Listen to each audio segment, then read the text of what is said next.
द्वितीय वंशावली अध्याय 18। एही रूपे जिहोशाफाट अतिशय धनवान और सम्भ्रांत हेले। पुणी से आहाब को संगे कुटुंबिता कले। आउ केतक वर्ष उत्तारे से समरिया देश को आहाब को कतिकी गले। तहिरे आहाब तांको निमंते और तांकर संगी लोकवान निमंते अनेक मेष और बलद मारिले और आपना संगे रामोत गिलियोत को जीवा पई तांकु मणाइले। इस्राएल राजा आहाब जिहुदार राजा जिहोशाफाट को कहिले, तुम्बे कि मो संगे रामोत गिलियोत को जीव? तहिरे से उत्तर कले, मु तुम्भ परी और मोर लोक तुम्भर लोक परी, आम्भे माने युद्ध रे तुम्भर संगी हेबु। आहुरी जिहोशाफाट इस्राएल राजा को कहिले, विनय करुअछि, आजी सदाप्रभु को वाक्य पचार। तेबे इस्राएल राजा भविष्यत वक्ता मानकर 400 लोकंकु एकत्रित करी सेमानंकु पचारले, आम्भे माने कोन युद्ध करिया पई रामोत गिलियोत को जीवा के बा मु क्षांत हेबी? तहिरे सेमाने कहिले, जाउंतु, कारण परमेश्वर ताहा राजांक हस्तरे समर्पण करिवे। मात्र जिहोशाफाट कहिले, एमानक छड़ा आम्भे माने जाहाकु पचारि पारु सदाप्रभुकर एपरि भविष्यत वक्ता केही कि एठारे नाही। तहिरे इस्राएल राजा जिहोशाफाट को कहिले, आउ जणे अछि, ताहा द्वारा आम्भे माने सदाप्रभु को पचारि पारु। मात्र मु ताहाकु घृणा करे, कारण से मो विषय केबे मंगलर नुहे, मात्र सबु बेले अमंगलर भविष्यत वाक्य प्रचार करे। से जिम्लर पुत्र मिखाय।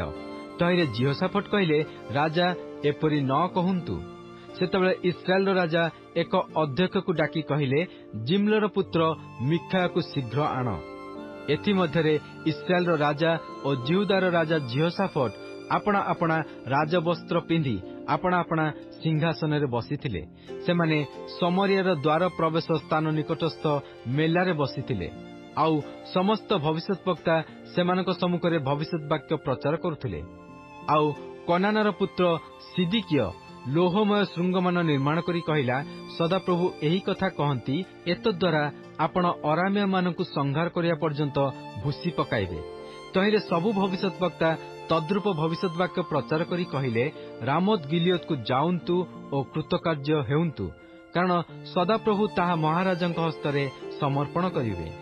पुणी जेउ दूत मिखाय को डाकिया को जाइथिला, से ताहाकु कहिला, देख, भविष्यत वक्ता मानकर वाक्य एक मुखरे राजांकर मंगल प्रकाश करुअछि। एहेतु मु विनय करुअछि, तुम्भ वाक्य सेमानक वाक्य तुल्य हेउ और तुम्भे मंगलर कथा कुह। तो मिखाय कहिला, सदाप्रभु जीवत थिबा प्रमाणे जहा मो परमेश्वर कहिबे ताहा ही मु कहिबी।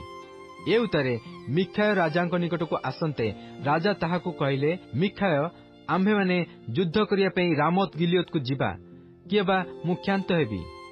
तो से कहिला, जाउंतु और कृतकार्य हेउंतु, से माने आपना मानक हस्तरे समर्पित हेबे। एथिरे राजा ताहाकु कहिले, तुम्बे सदाप्रभुको नामरे सत्य बिना आउ किछि मते न कुह बोली मु केते थर तुमको शपथ कराइबी? तहिरे से कहिला, मु समग्र इस्राएल को अरक्षक मेषपल तुल्य पर्वत मानरे छिन्न भिन्न देखिली। आउ सदाप्रभु कहिले, एमानकर स्वामी नाही, एमाने प्रत्येके कुशलरे आपना आपना गृह को फेरी जाउंतु। तहु इस्राएल राजा जिहोशाफाट को कहिले, ए मो विषय अमंगल बिना मंगलर भविष्यत वाक्य प्रचार करिब नाही बोली कि मु तुमको कहि नाही? पुणी मिखाय कहिला, एहेतु सदाप्रभु को वाक्य सुण, मु सदाप्रभु को ताहांक सिंहासन रे उपविष्ट और ताहांक दक्षिण और बाम हस्तरे स्वर्गीय समुदाय सैन्य को उभा हेबार देखिली। तहिरे सदाप्रभु कहिले, आहाब जेपरी रामोत गिलियोत को जाई पतित हेब, एथिपई किए ताहाकु फुसलाइब? तहिरे जणे ए प्रकार और अन्य जणे से प्रकार कहिले। तहि उतारे एक आत्मा बाहरी सदाप्रभु को सम्मुखरे ठिया होई कहिला, मु ताहाकु फुसलाइबी। तो सदाप्रभु ताहाकु कहिले, काहे रे? से कहिला, मु जाई तार समस्त भविष्यत वक्तांक मुखरे मिथ्यावादी आत्मा देवी। तेबे से कहिले, तुम्हे ताहाकु फुसलाइब मध्य कृतकार्य हेब। जाओ सेपरि कर। एहेतु देख, सदाप्रभु तुमर ए समस्त भविष्यत वक्तांक मुखरे मिथ्यावादी आत्मा देई अछंती। पुणी सदाप्रभु तुम विषय रे अमंगलर कथा कहि अछंती। सेतबेले कनानार पुत्र सिदिकिय निकट को आसी मिखायर गालरे चापुड़ा मारी कहिला, सदाप्रभुको आत्मा तते कहया पई मो ठारू केउ बाटे गले? ତହିଁରେ ମିଖାୟ କହିଲା, ଦେଖ, ଯେଉଁଦିନ ତୁମ୍ଭେ ଆପଣଙ୍କୁ ଲୁଚାଇବା ପାଇଁ ଗୋଟିଏ ଭିତର କୋଠରୀକି ଯିବ, ସେହିଦିନ ତାହା ଜାଣିବ। ପୁଣି ଇସ୍ରାଏଲର ରାଜା କହିଲେ, ମିଖାୟକୁ ଧରି ପୁନର୍ବାର ନଗରାଧ୍ୟକ୍ଷ ଆମୋନ ଓ ରାଜପୁତ୍ର ଜୋଆସ ନିକଟକୁ ନେଇଯାଅ।